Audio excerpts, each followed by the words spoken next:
김평우 변호사는 어제 상당히 법정을 뒤흔들기도 하고 웃기기도 했는데 또 이런 말을 했다고 합니다. 네, 다음엔 세월호 같은 사고가 안 날 것 같냐. 대통령이 최순실 씨 친구니까 책임을 져야 한다는 건 조선시대의 연좌제 논리다. 이렇게 언급을 했습니다. 정말 부적절한 이야기인 것 같습니다. 뭐 지금 다음에 세월호 같은 사고 안 날 거냐, 이런 그 비슷한 사고를 나라고 지금 이야기에 부추기는 듯한 그런 지금 이제 이 인상을 받게 되는데요. 물론 뭐 지금 그 대통령이 집권할 보통 지금 현재는 우리 현행은 보면 5년 아닙니까? 5년 동안 대형 사고를 피할 수 없는 것도 하나의 과정이죠. 그렇지만 문제는 중요한 부분이 세월호 사고가 터졌을 때 박근혜 대통령이 대통령으로서의 역할을 어떻게 했느냐. 그 부분을 좀 따지자는 거 아닙니까? 그래서 미흡한 부분이 있다고 한다면 잘못된 부분을 다음 대통령은 또 그걸 갖다가 참고해서 고쳐나가고 그리고 또 시스템적으로 보완해야 될 부분 보완하자는 것이고 사실 뭐 박근혜 대통령이 세월호 7시간이라는 이야기가 상징하듯이 당시 그 세월호 사건 때의 이 대통령의 역할을 제대로 못했다는 그 부분에 대해서 초점이 맞춰져 있는 거고 그에 대해서 지금 청와대가 구체적인 해명을 제대로 내놓지 못했기 때문에 거기에 대한 이야기가 지금 국민의 생명권 보호를 사실 잘 못한 거 아니냐는 이야기였는데 그 부분에 대해서 이런 식으로 지금 대응하시는 부분은 전혀 저는 변호사답지 않다는 이야기고요. 그리고 또 이 지금 대통령의 친구니까 이 책임을 져야 된다. 대통령 친구가 책임을 지는 것이 아니에요. 대통령 친구라서 책임이 지는 것이 아니라 그러니까 대통령인 친구의 권력을 이용해서 개인적인 사익을 취하고 그 과정에서 대통령이 반감 내지는 도움을 줬다는 부분이 더 큰 문제라는 거죠. 이 부분에 대해서 국민들이 지금 박근혜 대통령이 책임을 묻는 것이지 박근혜 대통령이 단순하게 최순실 씨를 친구로 줬기 때문에 책임을 져야 된다는 것은 아니라는 거죠. 네. 자, 또 한 분의 변호사죠. 이중환 변호사 계속해서 어제도 이런 얘기를 했는데 이번 탄핵 심판은 최순실 씨와 고영태 씨의 불륜에서 부적절한 관계에서 시작됐다. 이런 주장을 했는데 자, 연좌제에 대해서 어제 말들이 좀 있었거든요. 불륜 얘기는 뭐 계속 주장하는 거고 어떻게 보셨어요? 근데 그 연좌제가 우리가 폐지된 지가 꽤 됐잖아요. 그리고 이제 김평우 변호사가 자꾸만 그 조선시대 얘기를 많이 꺼내잖아요. 이번에 많이 하시더라고요. 그냥 뭐 자꾸만 복종하라 그러는데 지금이 뭐 조선시대냐, 복종하라고 왜 이렇게들 강요를 하냐 이러는데요. 저분은 기본적인 법 철학에 문제가 있는 것 같아요. 우리가 법에 대한 복종을 한다는 건 왜 합니까? 우리가 무슨 판사에 대해서, 뭐 검사에 대해서, 어떤 사람에 대해서 복종을 하는 게 아니고 법에 대해서 복종을 하는 거 아닙니까? 법에 대한 복종은 왜 필요한가? 법의 지배, 법치 국가를 위해서 반드시 법에 대한 복종이 있어야지만 법치 국가 성립의 기본 요건 아닙니까? 이분은 변호사를 수십 년 했다는 분이 지금 우리가 헌법재판소의 결정이 나오면 그거는 헌법재판소의 결정이니까 법에 대한 복종 아닙니까? 헌법에 대한 복종 아닙니까? 그거조차도 뭐 조선시대 운운하면서 뭐 이렇게 하겠다고 그러니까 이분은 정말요. 그 법학을 어떻게 배우신 분인지 모르겠어요. 좋은 고등학교, 좋은 대학 나오신 분인데. 그랬더라고요. 자, 어쨌든요. 어제 헌법재판소 앞 그야말로 아수라장이었습니다. 태극기 집회를 하시는 분들이 곳곳에서 몸싸움까지 벌였는데 그 과정을 저희가 영상으로 정리했습니다.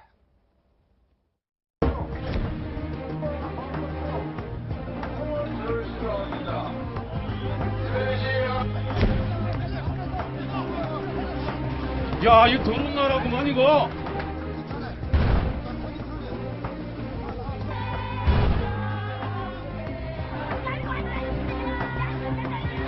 신속히 해산해 주시기 바랍니다.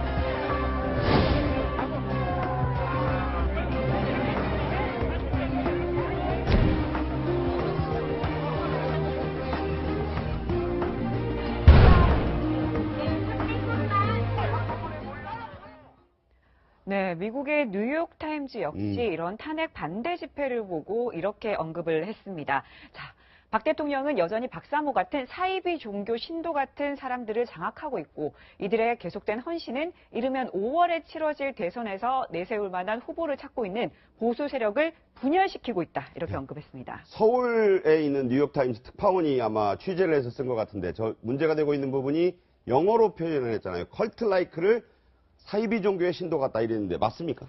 뭐 저거는 컬트란 것이 뭐 소수인들의 문화, 어떻게 보면 어떤 그 리더를 굉장히 어떤 신적인 존재로 추앙하는 문화, 이와 같은 것을 마치 이제 박사모란 이름에서 보듯이 박근혜 대통령을 어떤 나름 다른 부분, 이런 것을 컬트다 이렇게 얘기를 했는데 네. 컬트라고 안 하고 컬트 라이크란 것이 컬트 같다. 예, 그 같다라고 표현을 해서 그 나름대로 희석은 하고 있습니다만 제 외국인들의 입장에서 봤을 때는 상당히 이런 부분들이 어떤 소수의 어떤 그 종교적 집단 같다라고 그렇게 표현을 했는 것 같은데 아마 그런 부분이 제3자의 시각으로서 그렇게 느껴지는 것 같습니다.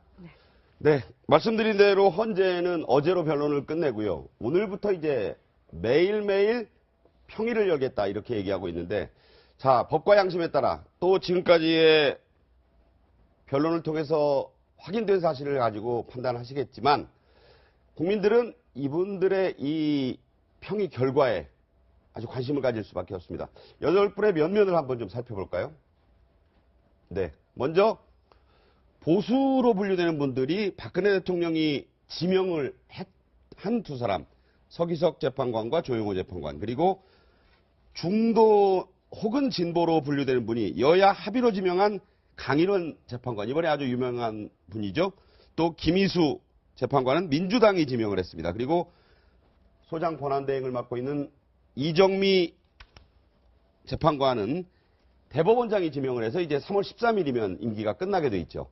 자, 그리고 이쪽에 보시면 이진성, 김창종, 안창호 이 세 재판관은 두 사람은 양승태 대법원장이 지명을 했고 자유한국당이 지명한 게 안창호 재판관, 검사 출신 유일하지 않습니까? 그렇습니다. 자, 이런 비율을 통해서 좀 유추해 볼 수 있는 결과도 있다 이러는데 어떻게 보십니까? 저는 뭐 지금 그 많은 이 언론에서 이 헌법재판관들의 정치적 성향을 많이 분석을 합니다. 네. 방금 우리 앵커께서 하신 대로. 그러나 이번 그 탄핵 심판이 갖고 있는 역사적 중요성을 감안했을 때는 자신의 정치적 성향이라보다는 일단은 지금 이 탄핵 심판에서 가장 중요한 기준이 그거 아니겠습니까? 대통령으로서 헌법과 법을 얼만큼 위반했느냐. 네. 만약 위반을 했다고 한다면 그것이 대통령을 파면할 정도로 중한 것이냐. 아마 그런 잣대로만 저는 충실하게 네. 하지 않을까 생각이고요. 이번에는 또 2004년 그 노무현 대통령 탄핵 때와는 달리 그 헌법재판소법이 바뀌어서 소수 의견도 자신들의 의견을 다 남겨야 됩니다. 그렇기 네. 때문에 어떻게 보면 이 헌법재판관들이 이번 재판에 임하는 이 상당히 역사적인 그런 의무감 이런 것들을 상당히 많이 의식을 할 겁니다. 네. 그래서 결론적으로 이야기하면 법과 정의, 역사 이 세 가지 기준을 갖고 판단을 하지 않을까 하는 생각입니다. 네, 자, 지금 법적으로는요, 한 번만 네. 따진다기보다는 짚어드릴 게, 이 8분 중에 6명이 찬성을 해야지만 이 탄핵이 인용이 됩니다. 탄핵이 인용이 되는 거니까 그 점을 이제 중요시하게 봐야 되겠죠? 네, 지금 보면 그래도 어쨌든 박 대통령이 지명한 분이 두 사람이고요. 그리고 자유한국당 전신이죠. 새누리당에서 지명한 사람이 한 사람 있습니다. 이 모두 3명 아닙니까? 그러면 네. 좀 우려가 될 만한 부분이 있다라는 분들도 계세요. 물론 그게 네. 우려가 될 수가 있는데요. 저는 이제 보수, 중도, 진보 이런 이념적 성향에 따라서 이번에 탄핵 결론에 어떤 영향을 미치지 않을까 이런 접근법도 그 유의미한데 또 조금 생각해 보면요. 그 탄핵 소추, 그 탄핵 사유 중에는요. 예를 들어서 CJ 같은데 이미경 부회장 그만둬라. 어떻게 청와대가 이 일개 사기업의 인사 문제에 개입할 수 있는가? 네. 그러니까 진정한 보수라면요. 네.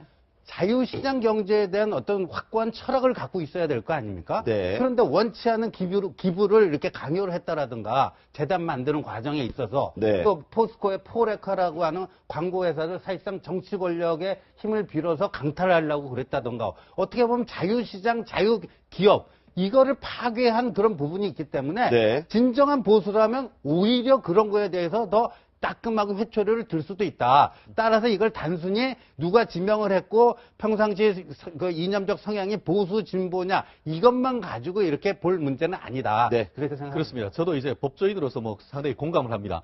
이 사건은 기본적으로 정치적 사법이라고 단을 한 것이죠. 그렇죠. 그렇기 때문에 정치적 측면이 상당히 있습니다만 어제 이중환 변호사님이 얘기했듯이 2004년 헌법재판소에서 뭐라고 했냐면은 탄핵은 정치 심판이 아니고 사법 판단이다. 이렇게 얘기를 했습니다. 네네. 결국 사법 심판의 기본은 사실 인정인 것이죠. 예. 그렇기 때문에 지금까지 이제 한 18회, 19회까지 했는 것에 있는 사실 인정이 가장 중요하고 사실 인정에 있어서는 보수나 진보 아무런 문제가 없습니다. 네. 결국 그 이후에 이것이 과연 대통령을 탄핵할 만큼 중대한 위법이냐. 이 부분에 있어 가지고는 아마 그 본인들의 세계관이 영향을 미칠 수가 있기 때문에 나름대로 저와 같은 언론에서의 분석도 적어도 그와 같은 가치 판단에 있어 가지고는 조금 참고할 여지도 있지 않나 그렇게 생각을 합니다. 네. 어쨌든 3월 13일 이전까지는 하겠다고 이정미